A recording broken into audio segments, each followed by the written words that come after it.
ကရီ845လူသားမျိုးနွယ်တွေရဲ့ကြောက်ရွံ့မှုထိတ်လန့်မှုနဲ့တိမ်ငယ်မှုတွေစတင်ခံစားခဲ့ရတဲ့နေ့မှာတော့တော်ရင်းတနေရာမှာလည်းတတိုင်းနဲ့စစ်တီရဲမှတ်တွေက 3D စစ်ရေးသုံးကရိယာလို့ခေါ်တဲ့ကျိုးစွဲလက်နဲ့သူတို့ရဲ့ရန်သူဘလူးတွေကိုအသေးအတန်တိုက်ခိုက်နေကြတာဖြစ်ပါတယ်။အဲ့ဒီအချိန်မတိုင်ခင်ပျက်စီးခြင်းနဲ့တေခြင်းတရားနမိတ်တွေပြင်းနေတဲ့အိမ်မက်ဆိုးကနေအသက်ငယ်ငယ်ကောင်လေးတယောက်ကထိတ်လန့်စွာနှိုးထလာခဲ့ပြီးဘေးမှာရှိနေတဲ့မီခါဆာကိုသပင်တွေရှည်လာလားလို့မေးလိုက်ပါတယ်။ဒါပေမဲ့အဲရန်ကအိမ်မက်ရှိကြီးတစ်ခုကိုမတ်နေခဲ့တာဖြစ်တဲ့အပြင်နိုးလာတဲ့အချိန်မှာလည်းမျက်ရည်တွေကျနေခဲ့ပြီးသူတို့နှစ်ယောက်လုံးကမာရီယာတတိုင်းနဲ့ကလေးရဲ့ရှီကန်းရှိနာမျိုးမှာနေထိုင်ကြတာဖြစ်ပါတယ်။အဲရန်တို့ထင်းခွေပြီးပြန်လာတဲ့အချိန်ဒီတတိုင်းရဲ့မျိုးဆောင်တပ်ဖွဲ့ဝင်တွေဖြစ်ကြတဲ့ဟန်နက်စ်နဲ့တငယ်ချင်းတွေကဂိတ်ကိုတေချာမဆောက်မဲ့မူရစ်နေကြတဲ့အတွက်အဲရန်ကမကြေမနက်ဖြစ်သွားခဲ့ပါတယ်။အရေးကြုံလို့တိုက်ခိုက်ရမယ်ဆိုရင်တတိုင်းထဲကိုဘလူးတွေသာဝင်လာမယ်ဆိုရင်အခုလိုမူယူနီရဲ့ပုံစံနဲ့ဘလုံးမှမဖြစ်နိုင်တဲ့အကြောင်းအဲရန်ကပြောပေမဲ့ပေ90မြင်းနဲ့တတိုင်းအတွင်းကဒီမျိုးကြီးအေဂျင့်နေရာကနှစ်ပေါင်း100လောက်ရှိပြီဖြစ်လို့စိတ်ပူစရာမလိုတဲ့အကြောင်းဟန်နက်စ်ကပြန်ရှင်းပြလိုက်ပါတယ်။ဒီမျိုးရဲ့အတော်ဆုံးဆရာဝန်ကြီးရဲကရဲတာအဲရန်ကမကျေနပ်ပေမဲ့ဟန်နက်စ်ကတော့မျိုးသူမျိုးသားတွေကသူတို့မျိုးဆောင်တပ်ဖွဲ့ကိုအလကားအတုံးမကျတဲ့စံကုန်မြင်လေးတွေလို့ခေါ်နိုင်နေတဲ့၍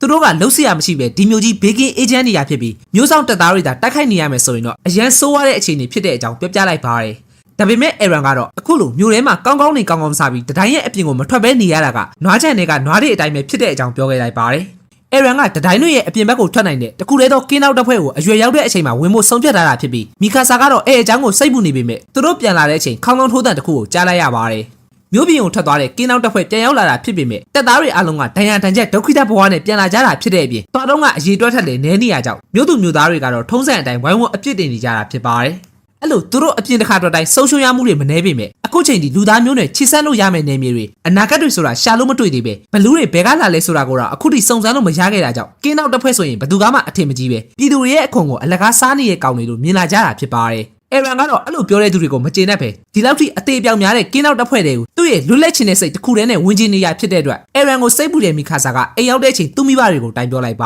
တယ်။အဲရန်မီခါလာကအန်နီရဲ့များလုံးတဲ့အတွက်အသေးအတန်တားပြီးမြဲသူ့အဖေကတော့ဘာလို့တတိုင်းပြင်းကိုထွက်ချင်ရရလဲဆိုတော့မိကိုတစ်ခုပဲပြန်မေးခဲ့ပြီးဒီနေရာမှာတက်တက်လုံးဘာမှမသိပဲနေသွားရတာထက်အပြင်လောကကိုစူးစမ်းချင်တဲ့သူသားအကြောင်းသိလိုက်ရတာကြောင့်ဘာမှထပ်မပြောတော့ပဲလူတယောက်ရဲ့သိချင်စိတ်ဆိုတာစကားနဲ့တားလို့မရတဲ့အကြောင်းသူမိမခါလာကိုပြောပြလိုက်ပါတယ်အဲ့ဒါအပြင်ခကြီးကပြန်ရောက်တဲ့အချိန်မြေရောက်ခန်းထဲမှာသူ့အမြဲသိမ်းထားခဲ့တဲ့လှုပ်အချက်ကိုပြောပြမယ်လို့ကဂရီပေးခဲ့ပြီးမြဲအမေဖြစ်တဲ့ခါလာကတော့အသက်ရှင်နိုင်ခြင်းနဲ့ကင်းနောက်တစ်ဖွဲ့ကိုဝင်ဖို့လုံးဝသဘောမတူတဲ့အတွက်အဲရန်လည်းအိမ်ကနေထွက်လာခဲ့ပါတယ်လမ်းမှာတော့အနိုင်ချင်းခံနေရတဲ့ဇပင်အဝါနဲ့ကောင်လေးအာမင်ကိုဝင်ကူညီဖို့လှုပ်ပေမဲ့ဘူလီကောင်လေးတွေကသူ့ကိုဂယူးမဆိုင်ပဲမီခါဆာကိုမြင်မှလှိမ့်နေအောင်ထွက်ပြေးသွားကြပါတယ်အာမင်ကလည်းအဲရန်လိုလူသားတွေကတတိုင်းအပြင်ဘက်ကိုထွက်တဲ့နယ်လို့ယုံကြည်ရတဲ့သူဖြစ်ပြီးလူတိုင်းကတော့အဲ့လိုတွေးတဲ့သူတို့နှစ်ယောက်ကအယူလို့မြင်ကြတဲ့အပြင်တော်ဝင်အစိုးရကိုယ်တိုင်ကအပြင်ထွက်ဖို့ပြောတာကိုတားမြစ်ထားတာဖြစ်ပါတယ်လူတွေကဒီတတိုင်းထဲမှာပဲနှစ်ပေါင်း100လောက်ငြိမ်းချမ်းစွာနေနိုင်ခဲ့တဲ့အတွက်ဘလူးတွေပြည့်နေတဲ့အန်ဒီရယ်များတဲ့အပြင်လောကကိုထွက်ဖို့မစင်စားကြတော့ပဲအဲအကြောင်းနဲ့အဲရန်ကတရဝင်အပြင်ထွက်ခွင့်ရှိတဲ့ကင်းနောက်စစ်သားလုပ်ဖို့ဆုံးဖြတ်ထားတာဖြစ်ပါတယ်သူတို့စကားပြောနေတဲ့အချိန်မှာပဲမိုးချိုးပစ်ချလိုက်တယ်လို့အလင်းတန်းတစ်ခုနဲ့အတူတမျိုးလုံးတိမ့်နေတုံခါသွားခဲ့ပြီးပင်90မြင်းနဲ့တတိုင်းအပြင်ကနေလက်ကြီးတစ်ဖက်မျက်နှာကြီးတစ်ခုကရုတ်တရက်ဆိုသလိုပေါ်လာတာကိုတွေ့လိုက်ရပါတယ်။အေယာမဘလူးကြီးရဲ့ခြေကန်ချက်တစ်ခုနဲ့ခိုင်ခန့်လာပါတယ်ဆိုတဲ့တတိုင်းကအပေါက်ကြီးဖြစ်သွားခဲ့ပြီးရဲ့နောက်အပြင်ကဘလူးတွေကလည်းရှီကန်းရှိနာမျိုးတွေကိုစတင်ဝင်လာကြပါတယ်။လူတွေကလည်းကဘာပြက်တယ်လို့ပြေးလွှားနေကြပေမဲ့အဲ့ဒီတတိုင်းနားမှာသူတို့အိမ်ရှိရဲ့အေရန်ကတော့မိခင်စော်နဲ့အပြေးပြန်လာခဲ့ပြီးတတိုင်းကနေလွှင့်စင်လာတဲ့ကြောက်တုံးအပိုင်းစတွေကြောင့်သူ့အမေကအိမ်အပြက်စီးတွေကြားမှာပိတ်မိနေတာဖြစ်ပါတယ်။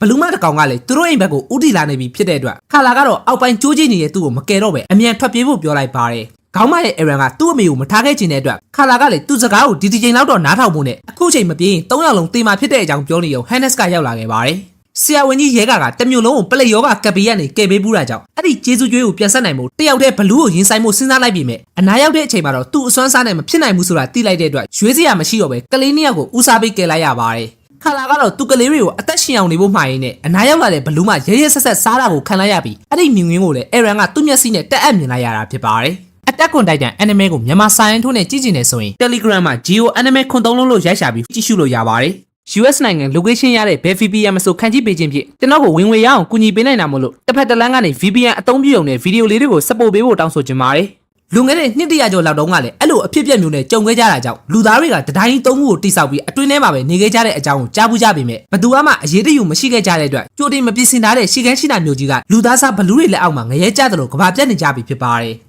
်အဲရန်ကသူ့အမေကိုမကယ်နိုင်ခဲ့တာကြောင့်ဒေါသထွက်နေတဲ့အတွက်လက်ရှိအစွမ်းစားမရှိတဲ့အဲရန်နေနဲ့ဘာမှလုံးနိုင်မှာမဟုတ်ပဲသူကိုယ်တိုင်ကလည်းတိုက်ခိုက်ဖို့ယုံကြည်မှုမရှိခဲ့လို့ဟန်နက်စ်ကတောင်းပန်လိုက်ပါတယ်ဘလူးတွေကမျိုးရဲနေရအနှံ့ကိုရောက်နေကြပြီဖြစ်လို့မျိုးဆောင်တပ်သားတွေကတတိုင်းအတွင်းဘက်စီကိုလူများများဝင်လို့ဆက်နေတခုလေတော့ရေလန်းချောင်းဂေတကားကနေရှိသမျှလှေတွေနဲ့တလက်စီတဲယူပို့ဆောင်ပေးနေကြပြီးတိုက်ပွဲအတွေ့အကြုံမရှိပေမဲ့သူတို့တက်တဲ့လောက်ဆွမ်းဆောင်ပေးနေကြတာဖြစ်ပါတယ် ဒါပေမဲ့ကြိုတင်ပြင်ဆင်မှုတွေမလုပ်ထားခဲ့တဲ့အတွက်မျိုးတွေကလူရင်အားနဲ့တည်ယူပို့ဆောင်ပေးနိုင်တဲ့တင်းမောအရေးတော့ကမလောက်ငှပဲအဲ့လိုအခြေအနေမှာတက်ခိုင်းနိုင်မှုလေတေချာမလေးကျင့်ထားခဲ့ကြတာကြောင့်တက်သားတွေကပြန်နေကြရပြီဖြစ်ပါတယ်မာရီယာတတိုင်းရဲ့တောင်ဘက်အစွန်းထွက်နေတဲ့ရှီကန်းရှိနာမျိုးတဲ့အနက်မှာဘလူးတွေကတစားတက်တစားပြင်းနေလာပြီဖြစ်တဲ့အတွက်တတိုင်းအတွင်းထဲကိုထပ်ပြီးမရောက်လာနိုင်အောင်မျိုးဆောင်တက်သားတွေကဂိတ်တကားကိုပိတ်ချဖို့ဆုံးဖြတ်လိုက်ပါတယ်ဟန်နက်စ်ကတော့မျိုးထဲမှာလူတွေအများကြီးကြံနေသေးတဲ့အတွက်ရေလန်းချောင်းကလွဲလို့တခုတည်းရှိတဲ့ဂိတ်ကိုမပိတ်ဖက်အသုံးပြုဖို့ပြောနေပြီမဲ့ဘလူးတွေကမာရီယာတတိုင်းထဲကိုဝင်လာမယ်ဆိုရင်လူသားတွေရဲ့နေမြေကိုပါဆုံးရှုံးရနိုင်တာကြောင့်မျိုးတစ်မျိုးကိုလက်လွတ်လိုက်ဖို့ပြင်ဆင်ထားကြတာဖြစ်ပါတယ်သူတို့တွေငင်းခုန်နေကြတဲ့အချိန်မှာတခြားဘလူးတွေနဲ့မတူပဲခန္ဓာကိုယ်တစ်ခုလုံးမာကျော်ရဲ့အရေပြားတွေနဲ့ပြည့်နေနေတဲ့ဘလူးတစ်ကောင်ကဂိတ်ပေါက်စီကိုတောက်ခုံတို့ပြေးဝင်လာခဲ့ပြီးအမြောက်ကြီးစံတော်မတိုးတဲ့အတွက်မာရီယာတတိုင်းရဲ့တောင်ဘက်ဂိတ်ပေါက်ကဖျက်ဆီးခံလိုက်ရပါတယ်အဲ့ဒါကိုတတိုင်းအတွင်းထဲရောက်နေပြီဖြစ်တဲ့အေရန်ကလှေပေါ်ကနေလှမ်းမြင်လိုက်ပြီးတောင်ဘက်အစွန်ဆုံးရှီကန်းရှိနာမျိုးနဲ့အတူမာရီယာတတိုင်းမှာပျက်စီးသွားတာကြောင့်ဒုတိယ Rose တတိုင်းရဲ့တောင်ဘက် Trot ဒေတာတွေကိုဒုက္ခသည်တွေကအလုံးအင်းနဲ့ဝင်လာကြပြီဖြစ်ပါတယ်အဲ့လိုအရှင်လက်လက်ငရဲကိုမြင်လိုက်ရတဲ့အေရန်ကတော့သူ့အိမ်ပြန်လို့မရတော့ဘူးဆိုတဲ့အသည့်နဲ့အတူဘတော်မှထပ်မတွေ့ရတော့မဲ့သူ့အမေတို့လက်စားချေဖို့သူကတစ်ချိန်မှာအစွမ်းထက်လာပြီးကဘာပေါ်မှာရှိသမျှဘလူးတွေအားလုံးကိုတတ်ပစ်မယ်လို့တန်နှိမ့်ထန်ချလိုက်ပါတယ်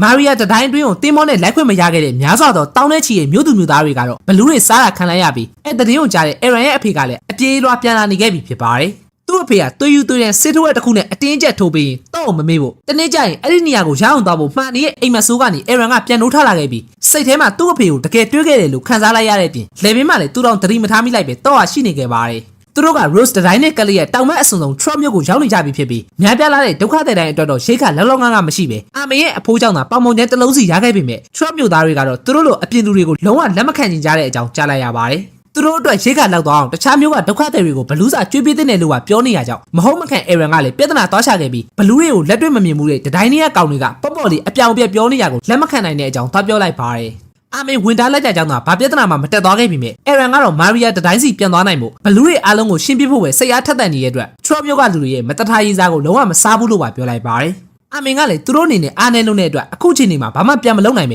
သူ့ရဲ့အဖေနဲ့မိကိုလည်းဘလူးတွေစားပစ်ခဲ့တာဖြစ်ပေမဲ့လက်ရှိမှာရွေးစရာမရှိပဲအသက်ရှင်အောင်နေဖို့ပြောရင်အေရန်နဲ့ညှင်းခုန်နေကြတာဖြစ်ပါတယ်အဲအကြောင့်မီခါဆာကအေရန်ကိုဝင်တားလိုက်ပြီးအာမင်ကအတုံးမကျတဲ့သူမဟုတ်ပဲသူယူလာပေးလို့သာဒီနေ့အစားစားခွင့်ရတာဖြစ်လို့တကယ်တမ်းအတုံးမကျတာကသူတို့နှစ်ယောက်ဖြစ်တဲ့အကြောင်းနဲ့လက်ရှိအားနေနေတဲ့အချိန်မှာဘလူးတကောင်တော့တတ်နိုင်မှာမဟုတ်တဲ့အတွက်အသက်ရှင်အောင်နေဖို့ကပဲအရေးကြီးတဲ့အကြောင်းပြောရင်ပါစက်တဲကိုပေါင်းမုံထိုးထည့်ပေးလိုက်ပါတယ်အဲ့နောက်ပိုင်းထရော့မြို့မှာလုံးဝရိတ်ခါမလောက်တော့တာကြောင့်ဒုက္ခသည်တွေကိုမာရီယာတတိုင်းရဲ့အတွင်းဘက်စွန့်ပစ်စိုက်ပျိုးမြေတွေစီမှာကိုယ်တိုင်ရိတ်ခါသွားချခိုင်းခဲ့ပြီးအဲ့ဒါတော့မှမလောက်ငားခဲ့တဲ့အတွက်ဗဟိုအစိုးရကပောက်သွားတဲ့မာရီယာတတိုင်းကိုပြန်ဆောက်ဖို့အမိန့်ချမှတ်ခဲ့ပါတယ်အရွယ်မရောက်သေးတဲ့ကလေးတွေကလွယ်လို့အာမင်ရဲ့အဖိုးပါလိုက်သွားခဲ့ရပြီးလူပေါင်း2,500,000လောက်ကိုမာရီယာတတိုင်းပြန်ဖထိနိုင်မှုအသုံးချခဲ့ပြီးမြဲလူ100ကျော်လောက်ပဲအသက်ရှင်ခဲ့တဲ့အတွက်လူတွေအများကြီးကိုစတေးလိုက်ရတဲ့ရလဒ်အနေနဲ့ဗဟိုအစိုးရရဲ့အကြံတိုင်းရိတ်ခါမလောက်ငားမှုကတော့ရော့ကျသွားခဲ့ပါတယ်ကံကောင်းစွာနဲ့ပြန်လာနိုင်တဲ့သူတွေထဲမှာအာမင်ရဲ့အဖိုးလည်းမပါခဲ့ပဲအေရန်ကတော့ဘလူးတွေကိုလက်စားချနိုင်မှုဆုံးရှုံးသွားတဲ့သူတို့ရဲ့အိမ်ကိုပြန်ယူနိုင်မှုနောက်နှစ်မှာတက်သားတစ်စုဆောင်ရေးကိုနာမည်စည်းပေးဖို့ဆုံးဖြတ်လိုက်ပါတယ်အာမင်ကလည်းလက်ခံတဲ့အတွက်အေရန်ကိုကာကွယ်ပေးခြင်းနဲ့မီခါဆာကလည်းစည်ရေးပေးဖို့သဘောတူလိုက်ကြပြီးအဲ့ဒီဆုံးဖြတ်ချက်အတိုင်းနောက်နှစ်မှာတက်ခွဲ104ရဲ့တက်သားတစ်စုဆောင်ရေးမှာ3ယောက်လုံးပါဝင်သွားခဲ့ကြပါတယ်သူတို့ကိုလေ့ကျင့်ပေးမဲ့တပ်မှုကတော့ခရစ်ရှာတဲ့လို့ခေါ်ပြီးဘာတစ်ခုမှတိုက်ပွဲအတွေ့အကြုံမရှိသေးတဲ့လူငယ်လေးတွေကို3နှစ်ဆိုတဲ့အချိန်တွင်တတိုင်းကြီးနဲ့ဘရင်ကိုကာကွယ်နိုင်အောင်ဘလူးတွေကိုတုတ်တင်နိုင်တဲ့စစ်သားကောင်းတစ်ယောက်ဖြစ်အောင်ဒါမှမဟုတ်ကောင်းကောင်းအစားခံရအောင်ကိုယ်တိုင်ရွေးချယ်နိုင်မှုပြင်းပြင်းထန်ထန်လေ့ကျင့်သင်ကြားပေးတော့မှာဖြစ်ပါတယ်